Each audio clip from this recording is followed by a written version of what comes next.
Dennis Panduru, l'autista romeno che lo scorso 17 maggio era alla guida dello scuolabus che si ribaltò mentre stava riaccompagnando a casa gli alunni di una scuola media di Arquà Petrarca, potrà tornare presto a guidare. I suoi avvocati infatti hanno ottenuto dal giudice di pace di Rovigo il congelamento della sospensione della patente per 2 anni e 6 mesi disposta dalla prefettura subito dopo l'incidente.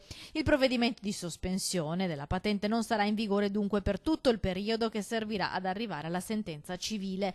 La posizione dell'autista si è notevolmente modificata nell'ultimo periodo. Il 51enne romeno, arrestato inizialmente per omissione di soccorso, pare invece abbia aiutato ad uscire dallo scuolabus ribaltato tutti i bambini e solo dopo, alla vista dei genitori arrabbiati, temendo il linciaggio, si diede alla fuga verso est, dove venne fermato dai carabinieri. Secondo gli avvocati dell'autista, dunque, ci sono molti dubbi sul fatto che si possa configurare l'omissione di soccorso. Inoltre il conducente ha più volte sostenuto che il mezzo che gli era stato affidato dalla cooperativa che gestiva l'appalto del servizio scolastico avesse problemi. Per questo motivo è stato disposto anche un accertamento tecnico sul pulmino per capire se ci fossero problemi meccanici. In attesa di tutti questi riscontri del processo, Dennis Panduru tornerà a guidare.